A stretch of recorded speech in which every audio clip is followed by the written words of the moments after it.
نحمده ونصلي على رسوله الكريم اما بعد فاعوذ بالله من الشيطان الرجيم بسم الله الرحمن الرحيم رب اشرح لي صدري ويسر لي امري واحلل عقدة من لساني يفقهوا قولي رب زدني علما اللهم فقهنا في الدين اللهم إنا نسألك حبك وحب من يحبك والعمل الذي يبلغنا حبك اللهم ارزقنا إخلاص الہی آمین۔ لیسن نمبر 45 سورہ آل عمران آیت نمبر 64 سے لے کر 77 تک۔ اس لیسن کو ہم نے آیت نمبر 68 تک مکمل کر لیا ہے، آگے سے شروع کریں گے انشاءاللہ۔ اللہ سبحانہ تعالیٰ فرماتے ہیں ودت چاہتا ہے۔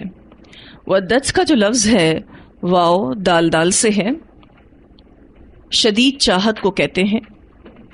طائفتن ایک گروہ، طائفتن کا لفظ تو واو فا سے ہے، لفظی معنی گھومنے والا۔ طواف کا لفظ بھی اسی سے ہے۔ مراد علماء اور احبار کا گروہ ہے، من اہل الکتابی اہل کتاب میں سے۔ یہ گروہ اہل کتاب کے علماء اور احبار کا ہے۔ لو کاش یضلونکم وہ گمراہ کر سکیں تم کو۔ علماء اور احبار کا گروہ جو اہل کتاب میں سے تھے وہ شدید چاہت رکھتے ہیں کہ کاش وہ یعنی یہ علماء گمراہ کر سکیں تم کو، یعنی تم مسلمانوں کو، مراد دین اسلام سے ہٹا دیں۔ جیسے بھی ممکن ہو کچھ مسلمانوں کو یہودی بنا لیا جائے۔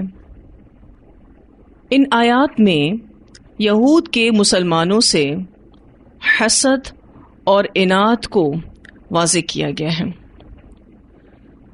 جو وہ اہل ایمان سے رکھتے تھے۔ اسی سلسلے میں ان کی کچھ سازشیں جن کا ذکر یہاں کیا جا رہا ہے۔ پہلی سازش یا پہلی کوشش ان کی یہ تھی کہ جیسے بھی ممکن ہو کچھ مسلمانوں کو یہودی بنا لیا جائے۔ کچھ مفسرین کہتے ہیں کہ یہاں اہل کتاب سے مراد بنو نذیر، بنو قریظہ اور بنو قینقاع کے یہود ہیں، جنہوں نے بعض مسلمانوں کو یہودیت کی دعوت دی تھی۔ کہا جاتا ہے کہ یہ آیت معاذ بن جبل رضی اللہ تعالیٰ عنہ، حذیفہ بن یمان رضی اللہ تعالیٰ عنہ اور عمار بن یاسر رضی اللہ تعالیٰ عنہ کے لیے نازل ہوئی، جب یہود نے چاہا کہ ان کو بھٹکا کر اپنے دین پر لے آئیں۔ اس بارے میں آپ سورۃ البقرہ آیت نمبر 109 میں بھی پڑھ چکے ہیں۔ اللہ سبحانہ تعالیٰ فرماتے ہیں وَدَّ كَثِيرٌ مِّنْ أَهْلِ الْكِتَابِ لَوْ يَرُدُّونَكُم مِّن بَعْدِ إِيمَانِكُمْ كُفَّارًا حَسَدًا مِّنْ عِندِ أَنفُسِهِم مِّن بَعْدِ مَا تَبَيَّنَ لَهُمُ الْحَقُّ بہت سے اہل کتاب چاہتے ہیں کاش وہ تمہیں تمہارے ایمان کے بعد پھر کافر بنا دیں، اپنے دلوں کے حسد کی وجہ سے، اس کے بعد کہ ان کے لیے حق خوب واضح ہو چکا۔ تو ان کی پہلی کوشش یہ تھی کہ جیسے بھی ممکن ہو کچھ مسلمانوں کو یہودی بنا لیا جائے۔ وما اور نہیں، یضلون وہ گمراہ کرتے، الا مگر انفسہم اپنے نفسوں کو، وما یشعرون اور نہیں وہ شعور رکھتے۔ اہل کتاب کے بارے میں اللہ سبحانہ تعالیٰ فرماتے ہیں کہ انہوں نے شدید چاہت رکھی کہ یہ مسلمانوں کو گمراہ کر دیں۔ یہ مسلمانوں کو کیا گمراہ کریں گے، یہ خود گمراہ ہو رہے ہیں، اور یہ ایسی گمراہی ہے ان کی کہ یہ اس کا شعور نہیں رکھتے، انہیں احساس بھی نہیں کہ وہ بھٹک رہے ہیں۔ جب انہوں نے مسلمانوں کو گمراہ کرنے کی کوشش کی تو اللہ سبحانہ تعالیٰ نے الٹا ان کو ہی بدنام کیا، ان کی رسوائی بھی ہوئی۔ اب یہ کوششیں کن کے ساتھ کر رہے تھے؟ صحابہ کرام کے ساتھ۔ جو رسول اللہ صلی اللہ علیہ وسلم کے سچے پیروکار اور جانثار تھے، یہ یہودیوں کی چالوں میں کیسے پھنس سکتے تھے؟ صحابہ کرام تو استقامت کے پہاڑ تھے، ان پر ان کی یہ کوششیں ناکام ہو گئیں۔ آج بھی اہل کتاب مسلمانوں کو گمراہ کرتے ہیں، دین کے بارے میں شک و شبہ ڈال کر، پھر اسی طرح سے غلط تعویلیں کر کے اور قرآن کے معنی میں تحریف کر کے۔ چونکہ قرآن کا ٹیکسٹ تو نہیں بدل سکتے، تو قرآن کے معنی بدل دیتے ہیں۔ تو آج بھی اہل کتاب مسلمانوں کو گمراہ کرنے کی کوشش کرتے ہیں۔ یہ بات یاد رکھیے گا، جس درخت کی جڑیں کمزور ہوں تو وہ ایک آندھی سے گر جاتا ہے۔ بالکل اسی طرح سے جب تک ہمارے اندر توحید مضبوط نہ ہو تو کسی بھی شک و شبے میں ہم مبتلا ہو سکتے ہیں۔ پھر یہ کہ ہمیشہ سے انسان کی نفسیات ہے کہ جس پر وہ خود ہوتا ہے اس کو وہ ٹھیک سمجھتا ہے۔ کیا یہ دلیل ہے ٹھیک ہونے کی؟ صحیح تو وہ ہے جو قرآن و سنہ پر ہے۔ تو دنیا کا مشکل ترین کام یہ ہے کہ مائنڈ سیٹ کیا جائے۔ لوگ اپنی غلطی کو مان کر، اپنے خول کو توڑ کر، تعصب سے باہر نکل کر حق کو قبول کریں۔ یہ دنیا کا مشکل ترین کام ہے کہ مائنڈ سیٹ کیا جائے اور باقاعدہ اپنی غلطی تسلیم کی جائے۔ وہ غلطی جو سالہ سال سے کر رہے ہوں اور انسان یہ کہے کہ میں غلط تھا، مجھے ایسا نہیں کرنا چاہیے تھا، اور پھر اس کے بعد وہ اپنے اس خول کو توڑ کر باہر نکلے اور سارے تعصبات سے ہٹ کر حق کو قبول کرے۔ صحابہ کرام ایسے ہی تھے جو توحید خالص پر تھے، استقامت کے پہاڑ تھے، ان کو کوئی ہلا نہیں سکا، کوئی ڈگمگا نہیں سکا۔ آپ دیکھیے تو آج بھی مسلمانوں کو بھٹکانے کی یہود کوشش کرتے ہیں۔ مجھے نہیں معلوم کہ آپ ان کوششوں کے بارے میں جانتے بھی ہیں یا نہیں، لیکن بہت کوششیں کرتے ہیں، جس میں یہ انٹرنیٹ کا استعمال بھی خوب کرتے ہیں۔ بہت سی ایسی ویب سائٹ بھی انہوں نے لانچ کر کے رکھی ہیں کہ جس کے ذریعے مسلمانوں کے درمیان کنفیوژنز پیدا کرتے ہیں۔ آج مسلمان ان کے ہاتھ آ جاتے ہیں، وجہ کیا ہے؟ ایمان کی کمزوری، توحید راسخ نہیں ہے۔ آج کا مسلمان اپنے آبا و اجداد کی پیروی میں لگا ہوا ہے اور عقیدت میں بھی پڑا ہوا ہے۔ یعنی اگر کہیں ان کو یہ بات پتہ چل بھی جاتی ہے کہ دین میں تو یوں ہے لیکن اس کے برعکس ہمارے آبا و اجداد عمل کرتے ہیں، تو وہ کہتے ہیں ہم اپنے آبا و اجداد کو ہی فالو کریں گے، کیونکہ ہم ان کے خلاف نہیں جا سکتے، کیونکہ وہ یہ ایکسیپٹ کرنے کے لیے تیار نہیں کہ ہمارے فور فادرز رانگ تھے۔ جیسے کہ میں آپ سے بھی ذکر کر رہی تھی کہ سب سے بڑی ہمت یہ ہے کہ انسان اپنی غلطی کو تسلیم کرے۔ اب اگر ہمارے فور فادرز کچھ غلط کر رہے تھے اور ان تک علم نہیں پہنچا، اب ان کا اور ان کے رب کا معاملہ ہے۔ ہم تک علم پہنچ گیا تو درست رویہ کیا ہے؟ اپنی اصلاح کی جائے، اپنے آپ کو ٹھیک کیا جائے۔ پھر آگے اللہ سبحانہ تعالیٰ فرماتے ہیں، یا اہل الکتابی، اے اہل کتاب، لما کیوں تکفرون، تم کفر کرتے ہو، بآیات اللہ، اللہ کی آیات کے ساتھ۔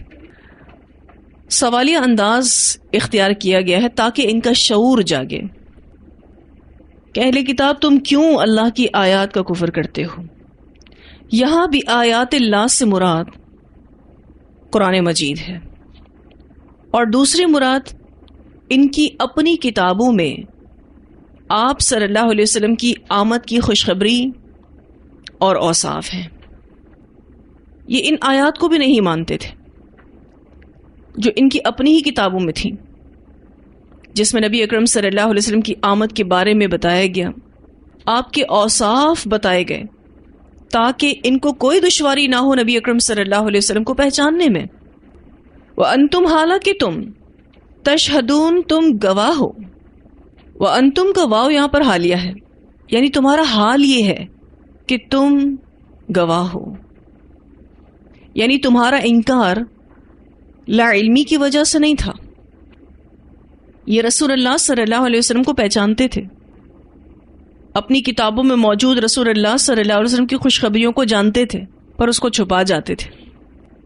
تو اللہ تعالیٰ کہتے ہیں کہ تم زبان سے محض ہٹ درمی کرتے ہوئے انکار کرتے ہو، حالانکہ تم جانتے ہو، تم گواہ ہو، یعنی تمہارا انکار لا علمی کی وجہ سے نہیں تھا۔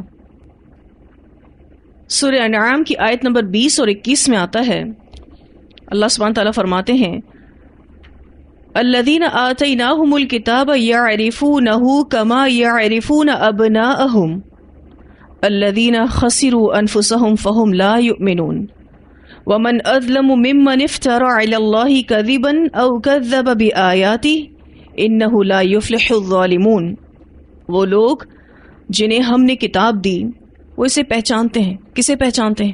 آپ صلی اللہ علیہ وسلم کو پہچانتے ہیں جیسے وہ اپنے بیٹوں کو پہچانتے ہیں، یعنی جس طرح اگر کوئی شخص اپنی اولاد کو پہچاننے میں مغالطہ نہیں کرتا، بالکل اسی طرح سے اہل کتاب نبی اکرم صلی اللہ علیہ وسلم کو پہچانتے تھے، لیکن پھر بھی انہوں نے انکار کر دیا۔ وہ لوگ جنہوں نے اپنے آپ کو خسارے میں ڈالا سو وہ ایمان نہیں لاتے، اور اس سے زیادہ ظالم کون ہے جس نے اللہ پر کوئی جھوٹ باندھا یا اس کی آیات کو جھٹلایا۔ بے شک حقیقت یہ ہے کہ ظالم لوگ فلاح نہیں پاتے۔ تو اس آیت میں اللہ سبحانہ تعالیٰ نے واضح کیا کہ یہ نبی اکرم صلی اللہ علیہ وسلم کو بہت اچھے سے پہچانتے تھے۔ اور جو آیت ابھی ہم پڑھ رہے ہیں آخر میں اللہ تعالیٰ فرماتے ہیں وَأَنْتُمْ تَشْهَدُونَ، حالانکہ تم گواہ ہو، یعنی تم نبی اکرم صلی اللہ علیہ وسلم کو پہچانتے ہو۔ یہ ان کی دوسری کوشش تھی جو اس آیت میں بیان ہوئی ہے کہ آپ صلی اللہ علیہ وسلم کے آنے کی خوشخبریوں کو چھپا دیں۔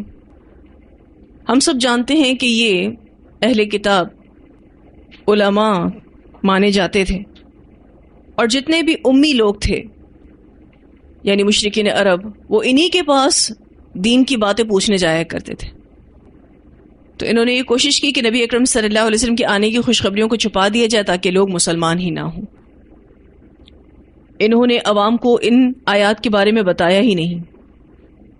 اللہ سبحانہ تعالیٰ فرماتے ہیں یا اہل الکتابی، اے اہل کتاب، لما تلبسون الحق، کیوں تم ملاتے ہو حق کو بالباطل، ساتھ باطل کے۔ پھر سوالی انداز ہے۔ یہ مضمون ہم البقرہ 42 میں پڑھ چکے ہیں کہ وہ سچ اور جھوٹ کو ایسا ملاتے تھے کہ فرق ہی محسوس نہیں ہوتا تھا۔ تو اللہ سبحانہ تعالیٰ فرماتے ہیں اے اہل کتاب، کیوں تم ملاتے ہو حق کو ساتھ باطل کے۔ تلبسون کا جو لفظ ہے اس کا معنی ہوتا ہے گڈمٹ کرنا، مکس اپ کرنا۔ یہ سچ اور جھوٹ کو ایسا بلینڈ کیا کرتے تھے کہ فرق ہی محسوس نہیں ہوتا تھا۔ وَتَكْتُمُونَ الْحَقَّ، اور تم چھپاتے ہو حق کو۔ دوسری ان کی کوشش یہ تھی کہ یہ حق کو چھپاتے تھے۔ وَأَنْتُمْ، حالانکہ تم، تَعْلَمُونَ، تم جانتے ہو۔ یہاں بھی وَأَنْتُمْ کا واو حالیہ ہے، حال یہ ہے کہ تم جانتے ہو۔ اب یہ چاہتے تھے کہ نبی اکرم صلی اللہ علیہ وسلم کے بارے میں جو ان کی تورات میں انفارمیشنز ہیں وہ عوام میں شائع نہ ہوں، اور وہ اس سلسلے میں مکر و فریب اور حق چھپانے سے بھی دریغ نہیں کرتے تھے۔ یہ اپنی کوششوں میں کامیاب نہیں ہوئے، بلکہ ان کے ان جرائم کی وجہ سے یہ مزید گمراہی کا شکار ہو گئے۔ اس آیت میں یہودیوں کے دو بڑے جرائم کو نوٹس کروایا جا رہا ہے، ان کی نشاندہی کی جا رہی ہے، اور انہیں ان سے باز رہنے کی تلقین کی جا رہی ہے۔ پہلا جرم ان کا یہ تھا کہ وہ حق اور باطل کو اور سچ اور جھوٹ کو خلط ملط کیا کرتے تھے تاکہ لوگوں پر حق اور باطل واضح نہ ہو۔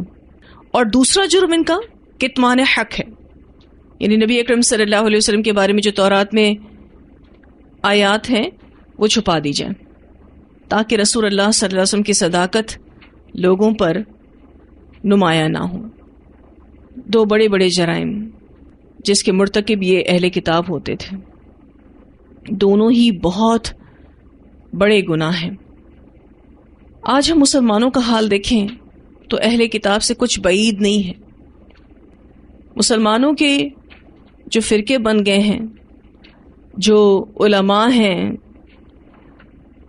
وہ قرآن و سنہ کے ساتھ کیا سلوک کر رہے ہیں وہ ہم سب جانتے ہیں، الا یہ کہ کوئی عالم قرآن و سنہ کی خدمت کر رہا ہو۔ نبی اکرم صلی اللہ علیہ وسلم نے فرمایا تم ضرور اپنے سے پہلے لوگوں کے پیچھے چل پڑو گے، جس طرح بالشت کے برابر اور ہاتھ کے برابر ہوتا ہے، یہاں تک کہ اگر وہ کسی سانڈے کے بل میں جا گھسے ہوں تو تم بھی ان کے پیچھے جاؤ گے۔ پوچھا گیا یا رسول اللہ صلی اللہ علیہ وسلم اس سے یہود و نصارہ مراد ہے، یعنی کیا ہم یہود و نصارہ کے پیچھے پیچھے چلیں گے؟ تو آپ صلی اللہ علیہ وسلم نے فرمایا پھر اور کون ہے؟ اسے بخاری نے روایت کیا ہے۔ آج آپ دیکھیں تو دین کی سچی خدمت کرنے والے لوگ بہت کم ہیں، جو باقاعدہ اوتھینٹسٹی کے ساتھ دین کو پہنچانے والے ہوں، جو ہر بات دلیل کے ساتھ آگے بڑھانے والے ہوں اور اس کے لیے محنت کرنے والے ہوں، اپنا خون جگر دینے والے ہوں۔ بہت کم ہیں آج ایسے لوگ۔ میجورٹی لوگ دین کی خدمت جیسے تیسے کر رہے ہیں۔ اس سے ہو کیا رہا ہے کہ دین کو فائدہ پہنچنے کی بجائے دین کو الٹا نقصان پہنچتا ہے۔ تو ان جرائم سے ہمیں بھی بچنا ہے۔ ہم سچ اور جھوٹ کو مکس اپ نہ کریں، حق اور باطل کو خلط ملط نہ کریں، اور اگر ہمیں حق معلوم ہے تو ہم اسے چھپائیں نہ، کیونکہ یہ بھی یہود و نصارہ کی طرح ایک کوشش ہو جائے گی لوگوں کو دین سے دور رکھنے کی۔ لوگ پھر دین سے دور ہونا شروع ہو جائیں گے۔ آگے اللہ سبحانہ تعالیٰ فرماتے ہیں وقالت اور کہا طائفتن ایک گروہ نے من اہل الکتابی اہل کتاب میں سے، اشارہ یہود کی طرف ہے، آمنو ایمان لے آؤ، بالذی ساتھ اس چیز کے جو انزلہ نازل کی گئی، علی الذین اوپر ان لوگوں کے، آمنو جو ایمان لائے، وجہ النہاری دن کی ابتدا میں، وکفروا اور کفر کرو، آخرہ اس کے آخری حصے میں، یعنی دن کے آخری حصے میں، لعلہم شاید کہ وہ یعنی مسلمان، یرجعون لوٹ آئیں، یعنی حق سے لوٹ آئیں کفر کی طرف۔ اس آیت میں یہود کی تیسری چال کا ذکر کیا جا رہا ہے۔ اس سلسلے میں انہوں نے ایک سازش تیار کی تھی کہ یہود کے چند افراد اعلانیہ طور پر مسلمان ہو جائیں، پھر چند دنوں بعد یا اسی دن اسلام سے مرتد ہو جائیں۔ اس بات کو آپ یوں سمجھ سکتے ہیں کہ یہود عرب بھر میں عالم مشہور تھے، حتیٰ کہ یہود اپنے سوا دوسرے لوگوں کو امی کہا کرتے تھے۔ امی کہتے ہیں ان پڑھ شخص کو۔ یہودیوں کے مسلمان ہونے کے بعد پھر سے مرتد ہونے سے عام لوگوں میں خود بخود یہ تاثر پیدا ہو جائے گا کہ یہ تو اہل علم ہیں، جب اس دین اسلام سے قریب ہو کر انہوں نے جانا تو انہیں واقعی کچھ غلط لگا ہوگا، تبھی وہ اسلام لا کر پھر سے کافر ہو گئے ہیں۔ تو یہ ایک سازش تھی جس کے بارے میں نبی اکرم صلی اللہ علیہ وسلم کو اللہ تعالیٰ نے مطلع کر دیا۔ اب کمزور دل مسلمانوں کے دلوں میں اسلام کے متعلق شکوک و شبہات پیدا ہو جائیں۔ اب یہ کیا کہتے ہیں وقالت طائفۃ من اہل الکتاب، اور کہا ایک گروہ نے اہل کتاب میں سے، اور یہ گروہ جو تھا نا یہ علماء کیٹیگری کا تھا۔ آمنو ایمان لے آؤ، بالذی ساتھ اس چیز کے انزل علی الذین آمنو نازل کی گئی اوپر ان لوگوں کے جو ایمان لائے۔ انہوں نے ایک پلاننگ کی، کچھ لوگوں کو اس کے لیے تیار کیا اور ان سے کہا کہ جا کر صبح صبح نبی اکرم صلی اللہ علیہ وسلم کے پاس جاؤ اور کہو اب ہم نے فیصلہ کر لیا ہے کہ ہم مسلمان ہو رہے ہیں۔ پھر ان کو کہو کہ ہمیں اپنا کلام دکھاؤ، اور پھر دن کے ابتدائی حصے میں تو مسلمان ہو جاؤ۔ یہاں جو وجہ النہار کہا گیا نا کہ دن کے ابتدائی حصے میں مسلمان ہو جاؤ، وکفروا اور کفر کرو، آخرہ اس کے آخری حصے میں، یعنی شام تک پھر تم یہ کہہ دو کہ نہیں ہمیں تو بات سمجھ میں نہیں آئی اس لیے ہم مسلمان نہیں ہو رہے. اس طرح ہوگا کیا؟ لعلہم یرجعون، تاکہ وہ لوٹ آئیں، تاکہ وہ مسلمان حق سے لوٹ آئیں، یعنی وہ بھی پھر دین اسلام کو چھوڑ دیں. اب لوگ ان کی بڑی بات مانتے تھے کیونکہ لوگوں کو یہ پتا تھا کہ یہ علم والے لوگ ہیں، انبیاء کو جانتے ہیں، وحی کو جانتے ہیں. اب یہود کے علماء مسلمان ہو کے مرتد ہو گئے تو اس کا اثر لازمی مسلمانوں پر پڑے گا، اور اسپیشلی ان مسلمانوں پر جو نئے نئے مسلمان ہوئے تھے. ان کے دل اسلام کو لے کر ابھی کمزور تھے. اس سچویشن کو دیکھ کر وہ یہ سوچ رہے تھے کہ پتہ نہیں کیا بات ہو گئی، اتنا بڑا عالم مسلمان ہوا تھا اور اسی دن وہ پھر سے اسلام کو چھوڑ گیا، یا کچھ دنوں بعد بھی اسلام کو چھوڑ گیا، تو بڑی نوٹس ہوتی تھی یہ بات. تو اللہ تعالیٰ نے ان کی اس سازش کو ظاہر کر دیا. اور دوسری طرف ارتداد کی سزا قتل بھی مقرر فرما دی. اس بارے میں ایک روایت آتی ہے، رسول اللہ صلی اللہ علیہ وسلم نے فرمایا جو شخص اپنا دین یعنی دین اسلام بدل دے اسے قتل کر دو. اسے بخاری نے روایت کیا ہے. تو اللہ سبحانہ تعالیٰ نے دو اعتبار سے مسلمانوں کی مدد کی. ایک تو ان کی سازش کامیاب نہیں ہوئی، اور دوسرا ارتداد کی سزا مقرر فرما دی. ویسے بھی کسی سے کوئی کام چھڑوانا ہو تو بہترین طریقہ یہ ہے کہ اس کام کی برائیاں شروع کر دیں، تو وہ خود بخود ہٹ جائے گا. ویسے بھی جب انسان شیطان کی پیروی کرتا ہے تو اس کے دماغ میں اس طرح کی کئی چالیں آتی ہیں، اور پھر ایسا وہی کرتا ہے کہ جس کے دل میں اللہ کا خوف نہ ہو، مرنے کا خوف نہ ہو. مرنے کے خوف سے کیا مراد ہے؟ مر کر اللہ کو جواب دینے کا خوف نہ ہو، حساب کتاب کا خوف نہ ہو. یہ کام وہی کرتا ہے. آج آپ ماشاءاللہ قرآن کے اسٹوڈنٹس ہیں الحمدللہ، اور آپ اس سے جڑی ذمہ داریوں کو نبھانے کی کوشش بھی کرتے ہیں، اور ان ذمہ داریوں کو نبھانے میں ہو سکتا ہے کہ آپ کو کچھ دشواریاں پیش آتی ہوں. مثلا آپ کو ٹیسٹ یاد کرنے میں مشکل پیش آتی ہو، مثلا آپ جس دن کلاس لیتے ہیں اس دن آپ زیادہ تھک جاتے ہوں، مثلا آپ کے گھر کے کام آپ مینج کر رہے ہوں صبح جلدی اٹھ کر یا ایک دن پہلے. کچھ نہ کچھ ڈیفیکلٹیز ہم میں سے ہر کوئی اٹھا رہا ہوتا ہے. اب آپ ان ڈیفیکلٹیز کا اظہار ان لوگوں کے سامنے کر دیں جو قرآن نہیں پڑھ رہے، تو کیا ہوگا؟ آپ نے تو وہ بات بالکل نارملی کہی ہے، لیکن سامنے والا شخص جو قرآن سے دور ہے وہ کیا سوچے گا؟ بھائی بہت مشکل کام ہے، ہمیں نہیں کرنا ہے. اور ساتھ میں اگر وہ آپ کو یہ بھی کہہ دیں کہ آپ پتہ نہیں کیسے کر رہے ہو، تو آپ سوچیں کہ جی آپ تو کوئی بہت ہی طاقتور انسان ہے. تو یہ باتیں آپ اپنے اوپر پابندی لگا دیں کہ کسی کے سامنے نہیں کریں گے. کوئی ڈیفیکلٹی، کوئی پریشانی آتی ہے، اب اللہ سے اس کا تذکرہ کریں اور اللہ رب العزت سے اس کی آسانی مانگیں. کیونکہ دیکھیں اس راستے میں ڈیفیکلٹیز ہیں، دین کے راستے میں صرف ڈیفیکلٹیز ہیں، دنیا کے راستے میں نہیں ہیں. دنیا کے راستے میں بھی ہیں، لیکن چونکہ دنیا سامنے نظر آتی ہے اور اس کے فائدے سامنے نظر آتے ہیں تو لوگ کہتے ہیں اچھا جی یہ دنیا کے راستے میں تو تکلیفیں اٹھانی ہی پڑتی ہیں ورنہ دنیا تھوڑی نہ ملے گی. اور جہاں بات آتی ہے دین کی تو لوگ کہتے ہیں نہیں بھائی یہ تو ہم سے نہیں ہوتا. یہاں بات تو یہود کی ہو رہی ہے، وہ لوگوں کو اسلام سے ہٹانے کی سازش کر رہے تھے. میں نے جو آپ سے اس بات کا ذکر کیا ہے تو کہیں ایسا نہ ہو کہ ہم بھی انہی میں شامل ہو جائیں اور ہم اس بات کو بالکل نارملی بیان کر رہے ہوں. ہمارا مقصد کسی کو دین کی طرف آنے سے روکنا نہیں ہو، لیکن بعض دفعہ ہم کوئی ایسی بات کر جاتے ہیں جس کی وجہ سے دین کو نقصان پہنچتا ہے، فائدہ نہیں پہنچتا.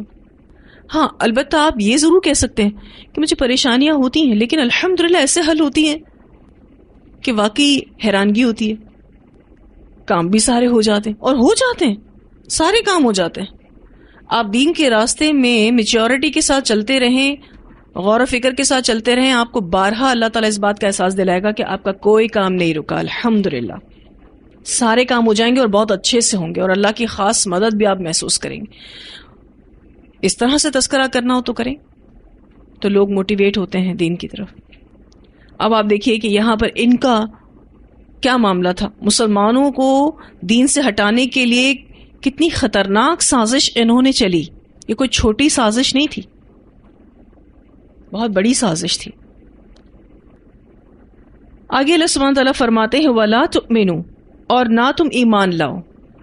ان کی ایک اور سازش کا ذکر کیا جا رہا ہے کہ وہ کہتے تھے وَلَا تُؤْمِنُوا، اور نہ تم ایمان لاؤ، الا مگر لمن، واسطے اس کے جو تبع پیروی کرے دینکم، تمہارے دین کی. اپنے دین کے علاوہ کسی کی بات نہیں ماننا. تو یہ ایک دوسرے کو تاکید کرتے تھے کہ اپنے دین پر پکے رہنا. ابھی تو اللہ تعالیٰ ان کی سازش کے بارے میں بیان کر ہی رہے ہیں، بیچ میں اللہ سبحانہ تعالیٰ اپنی بات ڈالتے ہیں. فرماتے ہیں قل، کہہ دیجئے اے اللہ کے رسول صلی اللہ علیہ وسلم، کہہ دیجئے ان الہدا، بے شک ہدایت تو ہد اللہ، ہدایت اللہ کی ہے. آپ صلی اللہ علیہ وسلم سے کہہ دیجئے کہ ہدایت وہی ہے جو اللہ کی، اس کے علاوہ سب گمراہی ہے. یہ جو آپ دیکھ رہے ہیں کہ یہود کی سازش کا بیان ہو رہا تھا، بیچ میں اللہ سبحانہ تعالیٰ نے اپنا کلام ڈالا ہے، اسے جملہ معترضہ کہتے ہیں، اعتراض سے نکلا ہے. آپ کو ایسا لگے گا کہ یہ آیت کا حصہ آؤٹ آف کانٹیکسٹ ہے، یعنی اس جملے کا تعلق آپ کو آیت کے پچھلے حصے سے بھی فیل نہیں ہوگا اور اگلے حصے سے بھی فیل نہیں ہوگا. یہ اللہ تعالیٰ کی بات ہے جو اللہ تعالیٰ نے بیچ میں ڈالی ہے. اللہ سبحانہ تعالیٰ نے ان یہودیوں کی سازش کو بیان کرنے کے بعد اپنے رسول سے کہا کہ آپ ان سے کہہ دیجئے کہ ہدایت کا سرچشمہ اسلام ہے، اس کے علاوہ سب کچھ گمراہی ہے. اب بات دوبارہ کنٹینیو کی جا رہی ہے. ان، یہ کہ یؤتا، دیا جائے، احدن، کوئی ایک، مثل، مانن، ما اوتیتم، جو دیے گئے تم. ان یؤتا احد مثل ما اوتیتم سے مراد یہ ہے دوسرے کسی مذہب کی پیروی نہ کرنا. یہ اپنے ہی لوگوں کو کہتے تھے کہ کسی کی بات نہیں ماننا، کیونکہ جو کچھ تمہیں دیا گیا ہے وہ کسی اور کو کیوں ملے، یعنی جو علم، فضل اور شریعت تمہیں ملی ہے وہ کسی اور کو کیوں ملے. یہاں اللہ سبحانہ تعالیٰ نے ان کی سازش اور ان کے حسد کو واضح کیا ہے کہ یہ یہود گوارا نہیں کر سکتے تھے کہ ان کی طرح دوسروں کو بھی شریعت ملے، علم ملے، اللہ کی کتاب دی جائے. یہاں جو ان ہے، اگر آپ اس کو سرکل کر لیں، عربی کا قاعدہ ہے کہ ان سے پہلے کچھ محذوف ہوتا ہے، یعنی کچھ لفظ ڈراپ ہوتے ہیں، اور عام طور پر یہ لفظ مخافتن ہوتا ہے، اور مخافتن کا معنی ہوتا ہے اس خوف سے.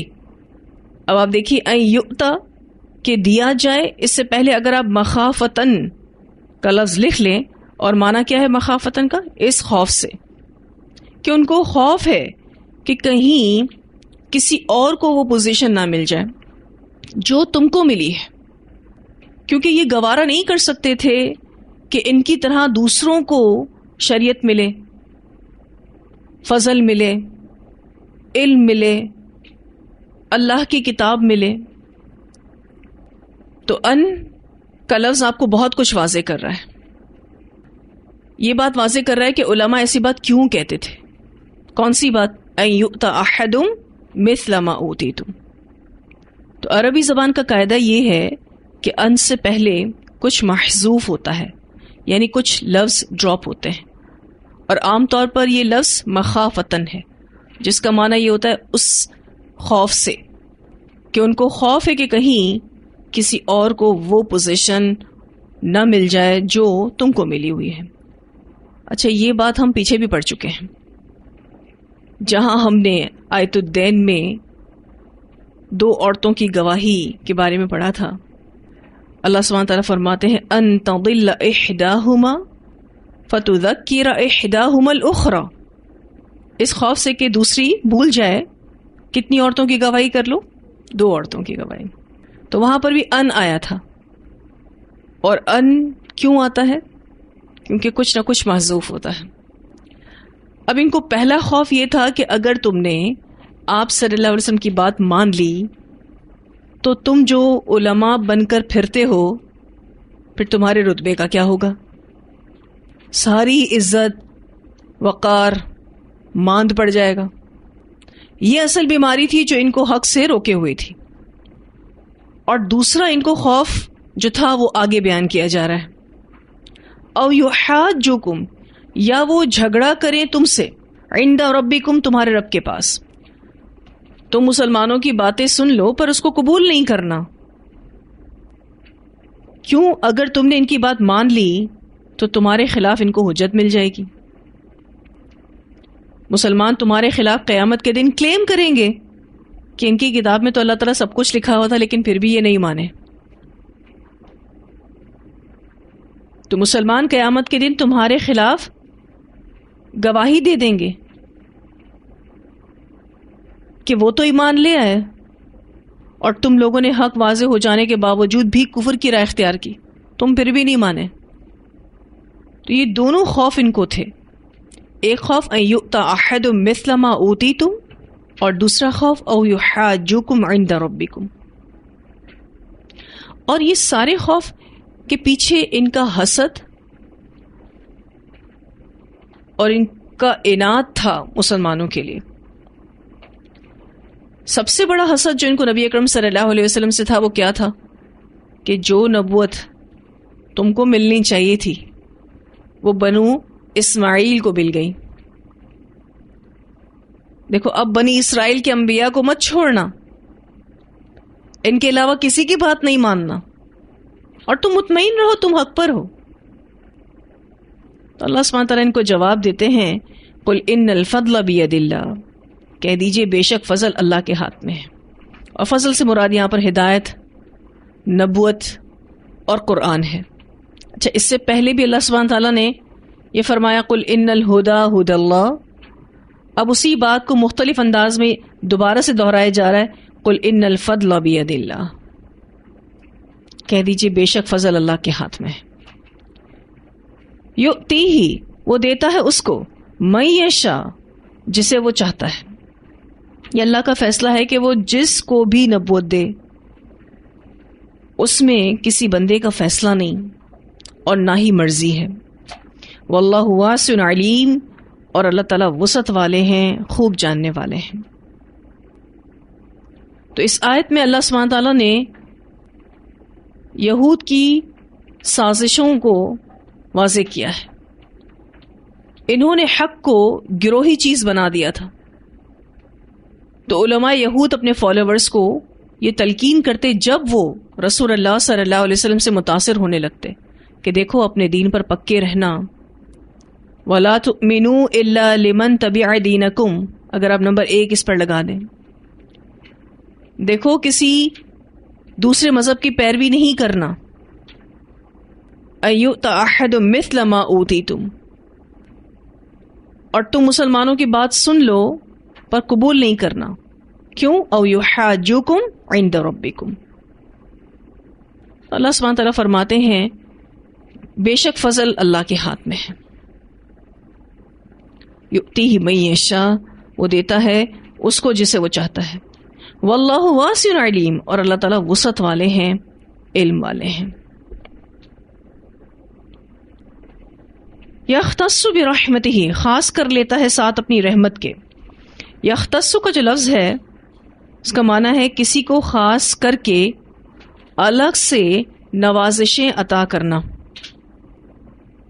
کسی کو خاص کر کے الگ سے نوازشیں عطا کرنا. بعض افراد کو دوسروں سے الگ کر کے ان سے خصوصی برتاؤ کرنا. اب آپ دیکھیں تو اللہ سبحانہ تعالیٰ نے اولاد ابراہیم میں سے بنو اسماعیل کو امامت کے لیے چن لیا، حالانکہ اس سے پہلے بنو اسرائیل چنے ہوئے تھے. اللہ تعالیٰ فرماتا ہے یختص برحمتہ، خاص کر لیتا ہے ساتھ اپنی رحمت کے، من یشاء، جسے وہ چاہتا ہے. واللہ ذو الفضل العظیم، اور اللہ فضل والا ہے بڑے. اللہ تعالیٰ نے ان کی ان سب کوششوں اور شرارتوں کا جواب اس آیت میں دیا ہے،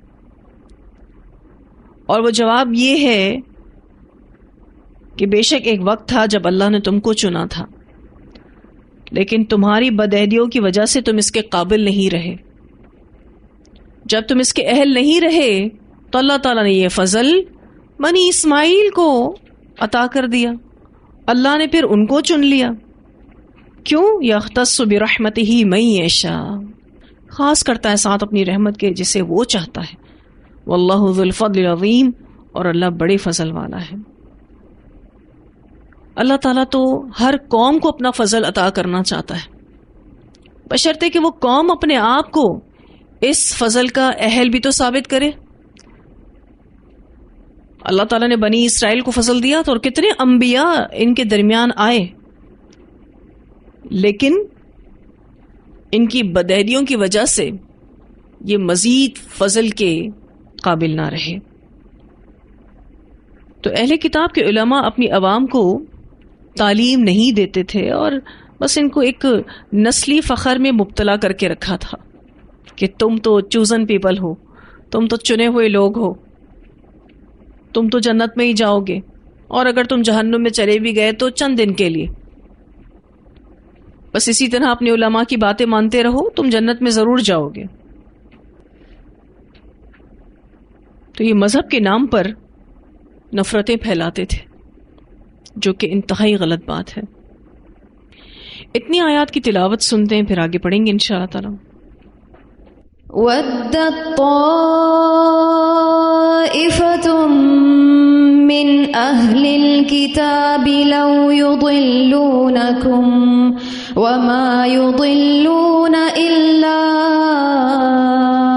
أَنفُسَهُمْ وَمَا يَشْعُرُونَ۔ يَا أَهْلَ الْكِتَابِ لِمَ تَكْفُرُونَ بِآيَاتِ اللَّهِ وَأَنْتُمْ تَشْهَدُونَ۔ يَا أَهْلَ الْكِتَابِ لِمَ تَلْبِسُونَ الْحَقَّ بِالْبَاطِلِ وَتَكْتُمُونَ الْحَقَّ وَأَنْتُمْ تعلمون۔ وقالت طائفة من أهل الكتاب آمنوا بالذي أنزل على الذين آمنوا وجه النهار واكفروا آخره لعلهم يرجعون۔ ولا تؤمنوا إلا لمن تبع دينكم قل إن الهدى هدى الله أن يؤتى أحد مثل ما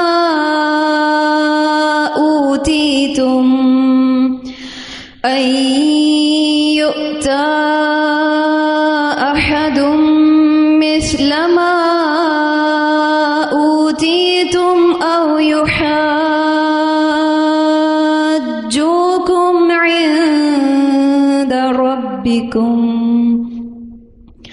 قل إن الفضل بيد الله يؤتيه من يشاء والله واسع عليم يختص برحمته من يشاء والله ذو الفضل العظيم۔ اگر آپ دیکھیں آیت نمبر 69 میں تو یہودیوں کی پہلی سازش کا ذکر کیا جا رہا ہے کہ وہ یہ چاہتے تھے کہ جیسے بھی ممکن ہو کچھ مسلمانوں کو یہودی بنا لیا جائے۔ پھر آپ دیکھیے آیت نمبر 70 اور 71 میں ان کی دوسری سازش کا ذکر کیا جا رہا ہے کہ انہوں نے آپ صلی اللہ علیہ وسلم کی آنے کی خوشخبریوں کو چھپا دیا۔ اس طرح وہ کوشش کرتے تھے کہ لوگ اسلام سے دور ہو جائیں، حقیقت ان پر عیاں ہی نہ ہو، رسول اللہ صلی اللہ علیہ وسلم کی صداقت ان پر واضح ہی نہ ہو تو وہ مسلمان ہوں گے ہی نہیں۔ آیت نمبر 72 میں ان کی تیسری سازش کا ذکر کیا گیا، اور وہ ایک پلاننگ تھی کہ یہود کے چند افراد اعلانیہ طور پر مسلمان ہو جائیں، پھر چند دنوں بعد یا اسی دن اسلام سے مرتد ہو جائیں۔ پھر آیت نمبر 73 میں ان کی ایک اور سازش کا ذکر کیا گیا کہ یہ باقاعدہ ایک دوسرے کو تاکید کرتے تھے کہ اپنے دین پر پکے رہنا، دوسرے کسی مذہب والے کی پیروی نہ کرنا، اور مسلمانوں کی باتیں سنو مگر قبول وہی کرو جو تمہارے مذہب کے مطابق ہیں۔ تو اللہ سبحانہ تعالیٰ نے ان کو جواب دیا کہ اللہ نے تو تمہیں بڑے فضل سے نوازا تھا، تم واقعی انبیاء کی اولاد تھے، تمہارے درمیان بے شمار انبیاء اللہ تعالیٰ نے اتارے، لیکن تم نے بدعہدیاں کی، تمہاری ان بدعہدیوں کی وجہ سے اللہ تعالیٰ نے تم سے یہ فضل لے کر اب یہ فضل بنو اسماعیل کو دے دیا۔ اس وقت بھی لوگوں کے دلوں میں مذہبی عصبیت ڈالی جاتی تھی، باقاعدہ مذہبی عصبیت کی سوچ لوگوں میں ڈالی جاتی تھی۔ حق کو گروہی چیز بنا دیا گیا تھا کہ جو ہمارا گروہ کرے وہ حق ہے، جو ہمارا عالم کہے وہ حق ہے، حالانکہ لوگوں کو یہ سوچ دی جانی چاہیے کہ معیار دلیل ہونی چاہیے، معیار یہ ہو کہ جو چیز لو دلیل کے ساتھ لو، جو اللہ اور اس کا رسول صلی اللہ علیہ وسلم کہیں وہ لو، اپنی آنکھیں کھول کر جیو، ریفرنسز اور دلائل پر فوکس کرو، پھر کوئی آپ کو بہکا نہیں سکتا۔ اگر یہ سوچ لوگوں کو دے دی جائے کہ معیار یہ ہو کہ جو چیز لی جائے وہ دلیل کے ساتھ لی جائے، جو اللہ اور اس کا رسول صلی اللہ علیہ وسلم کہیں صرف اسی بات کو لیا جائے، شعور کے ساتھ زندگی گزاری جائے، آنکھیں کھول کر جیا جائے، تو پھر کوئی گمراہ نہیں ہوگا۔ لیکن افسوس کی بات یہ ہے کہ آج کا مسلمان بھی صرف اور صرف اندھی تقلید میں پڑا ہوا ہے، حق کو اس نے بھی گروہی چیز بنا دیا ہے۔ آج آپ دیکھیں مسلمانوں کے کتنے ایسے فرقے ہیں جن کے علماء اپنے فالوورز کو کیا کہتے ہیں، آپ کسی دوسرے مسلک کی بات نہیں سننا، حق آپ کے ساتھ ہی ہے۔ ان کی آنکھیں اور ان کے کان بند کر دیے گئے، اور لوگ اندھی تقلید میں پڑے ہوئے ہیں، اس لیے وہ بھی اپنی آنکھیں اور کان بند کر دیتے ہیں۔ باقاعدہ آپ کو لوگ کہیں گے نہیں ہمیں آپ کی بات نہیں سننی۔ کس بات کا ڈر ہے؟ حق سن لیں گے تو مان لیں گے نا، یہی ڈر یہود کو تھا۔